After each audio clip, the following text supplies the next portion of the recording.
Alors, on avait étudié la multiplication d'articles de presse sur cette chaîne. Le premier, c'était fin août 2022 sur ce que le Parisien appelait la carte carbone, présentée de manière très avantageuse. Et il y a eu récemment, ils sont même allés plus loin pour la première fois, un sondage publié le 31 juillet dernier de l'Institut CSA, le titre 41% des Français prêts à prendre l'avion, à ne prendre l'avion que 4 fois par vie.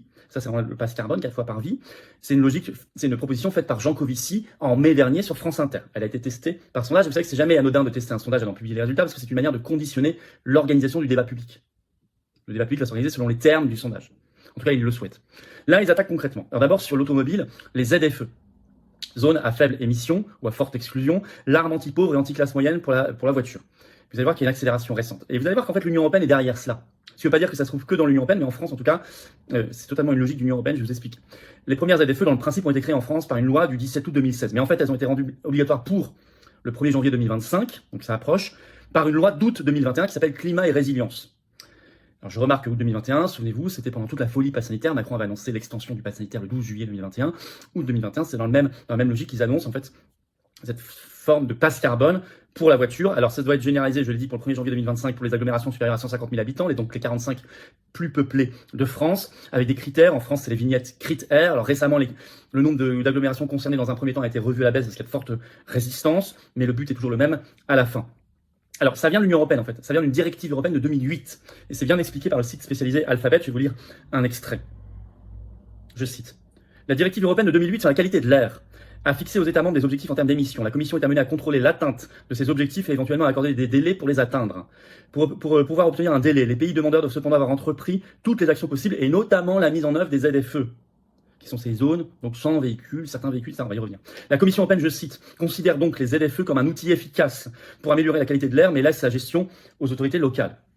D'ailleurs, s'il y a eu cette loi qui a accéléré les choses, je le disais, en août 2021, c'est parce que le 4 août 2021, le Conseil d'État, dans un jugement, a condamné l'État français à payer une première astreinte de 10 millions d'euros au titre du premier semestre 2021 pour, je cite, non-respect de la directive européenne sur la qualité de l'air, celle de 2008. Et en fait, la première décision qui avait condamné l'État français datée du Conseil d'État du 12 juillet 2017, avec obligation d'appliquer, 4 ans plus tard, il a commencé à faire payer des amendes. Et en fait, chaque semestre, la France devrait payer 10 millions d'euros avec une augmentation progressive pour non-respect de cette directive. Donc ça vient vraiment totalement d'un cadre de directive européenne. Il y a eu accélération récente, notamment cette semaine. Rien que cette semaine, 2 villes supplémentaires ont étendu considérablement leurs ZFE, Marseille et Rouen. Alors d'abord Marseille, France Info, article du 2 septembre, le titre « Environnement, Marseille étend sa ZFE ». Extension au diesel qui date d'avant 2006, qui sont maintenant complètement interdits. Je vais vous lire un extrait de France Info. Dans l'hypercentre de Marseille, Bouches-du-Rhône, ces véhicules critères 4 garés sont désormais en infraction. Après les critères 5, c'est la deuxième phase du déploiement de la ZFE là-bas. L'objectif, bannir les vieux diesels du centre-ville pour limiter les émissions de polluants. Mais le principe est loin de faire l'unanimité auprès des Marseillais. Les gens qui ont beaucoup d'argent, par exemple, ils ont une voiture avec les critères pour rentrer dans les villes, donc c'est encore discriminatoire, estime à l'habitant. Ils ont dit que c'est contre la pollution, mais non, sauf si vous avez l'argent nécessaire. Et là, vous pouvez polluer autant que vous voulez. On va y revenir. Alors par ailleurs, donc Marseille, Rouen. Article de France Bleu Normandie, ce 2 septembre. Le titre, fin de la dérogation pour la ZFE, les motards mobilisés à Rouen. Je vais vous lire un extrait de cet article de France Bleu Normandie.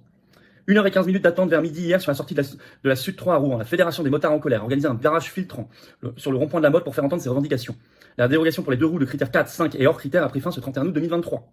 Ils bénéficiaient d'un traitement de faveur depuis un an. Ces motos pouvaient continuer de circuler dans les 13 communes de la métropole de Rouen où la ZFE est en vigueur, ce qui n'était pas le cas déjà pour les voitures. Terminé. Fin de la dérogation. Alors là, il y avait ce jour-là, environ, dit l'article, 2500 motards mobilisés. Ils s'étaient déjà mobilisés le 25 mars dernier, ils étaient même 8000 à l'époque. Et la Fédération française des motards en colère a déjà annoncé une grosse mobilisation le 7 octobre prochain. Bon. Donc oui, ça réagit. On voit ces motards qui réagissent. Je vous ai cité des Marseillais aussi qui ont compris que c'était en fait un truc réservé aux riches. Mais il y a aussi à l'étranger. Et ça réagit fortement au Royaume-Uni. On dirait que le Royaume-Uni n'est pas concerné parce qu'il n'est pas dans l'Union européenne. Si. Parce que d'abord, pendant longtemps, il n'est pas dans l'Union européenne depuis peu de temps. Donc pendant des années, il a quand même été influencé par la directive européenne de 2008. Et en 2008, et bien après, il était encore largement dans l'Union européenne, donc il a commencé le processus. Il a vraiment commencé ce processus de ZFE. Et puis, comme on dit toujours, Brexit ou Frexit sont des conditions nécessaires mais pas suffisantes. Ils sont restés au niveau national cette fois, c'est-à-dire qu'eux, ils peuvent arrêter quand ils veulent. Nous, on peut pas. Nous, si on décidait d'arrêter demain, l'Union européenne nous dirait non, vous continuez. Eux, c'est un choix national. C'est toute la différence. Mais pour l'instant, ils l'ont. On va voir si ça va continuer parce qu'il y a de fortes résistances. Et là-bas, c'est les ULEZ, Ultra Low Emission Zone, les zones de très faible émission, ULEZ. Article de RFI ce 18 août, Royaume-Uni, 2 points, des centaines de caméras sabotées avant l'extension de la taxe pour les véhicules polluants. Les Britanniques et les Londoniens notamment réagissent. En effet, cette zone ULEZ, d'abord au Royaume-Uni, ça concerne que le Grand Londres. Il n'y en a pas ailleurs pour l'instant, pas du tout. Alors qu'en France, c'est dans beaucoup d'agglomérations. Cette zone ULEZ, interdite depuis 2019, a été introduite en 2019, a interdit donc à certains véhicules l'accès d'abord à l'époque au centre, à l'hypercentre de Londres. Ça a été élargi en 2021 et depuis le 29 août dernier, 2023, c'est élargi à tout le Grand Londres. Et là, ça réagit fortement. Le 1er août, 288 caméras avaient été détruites. Ce sont des caméras qui notamment lisent votre plaque d'immatriculation pour voir si vous êtes en règle ou pas. Donc 288 sur les 2750 installés pour couvrir les zones taxables. Donc plus de 10% avaient déjà été détruites. Alors ça concerne aujourd'hui, depuis le 31 août, tous les diesels fabriqués avant 2015 et les essences avant 2006 doivent payer une taxe journalière de 12,50 livres pour y aller. Pour les camions et pour les cars, c'est 100 livres par jour, mais les taxis sont exemptés. Bon. Et en fait, c'est de plus en plus de caméras chaque jour qui sont détruites. Vous avez ce tweet de Nigel Farage le 1er septembre sur son compte Twitter X qui dit que, je cite, 450 caméras sur les 1762 nouvelles, donc un quart, pour ULEZ, ont été détruites ou supprimées. Donc vraiment, ça réagit fort. Très fort. Il se laisse pas faire.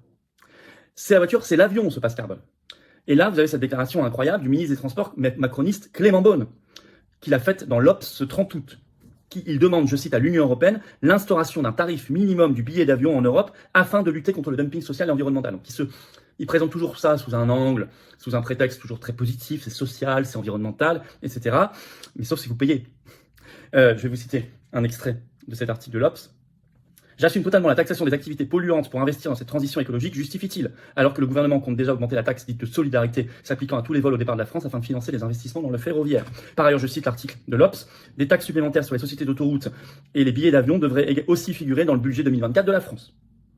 Donc là maintenant, on dit, alors que pendant longtemps les gouvernements se sont battus pour la démocratisation de l'accès à l'avion, maintenant on dit l'inverse, on demande à l'Union européenne de fixer un prix minimum du billet d'avion, pour que ce soit interdit à des classes entières. En conclusion, est-ce que c'est vraiment une défense de l'écologie? Ça, c'est une plaisanterie. Parce que d'abord, un avion, quand vous prenez un avion avec un billet plus cher, il pollue pas moins, hein, d'accord? Donc, si vous payez, c'est bon. Si vous achetez votre droit à polluer, c'est bon. Donc, il n'y a pas d'écologie derrière cela. Il y a une exclusion sociale de plus en plus forte. Et puis, de toute façon, ce sont les mêmes, notamment l'Union européenne, qui multiplient sans arrêt les accords de libre-échange. Et plus vous avez d'accords de libre-échange où on importe des produits de milliers de kilomètres, plus vous mettez des navires, des avions et des camions dans les airs, sur les océans et sur les routes. Donc on ne nous dise pas que tout ça, c'est écolo. Il y a une hypocrisie totale là-dedans. Non, c'est une logique pure de crédit social et de passe carbone. Où il faut maintenant considérer que la liberté, notamment la mobilité, s'achète. On doit acheter sa liberté, sa mobilité, sa vie. C'est une logique de grande réinitialisation. Où les pauvres, de plus en plus même les classes moyennes, sont parqués à domicile. Les autres peuvent jouir de leur jet privé, de leur voiture de sport, tout ce que vous voulez. Il n'y a pas de limitation.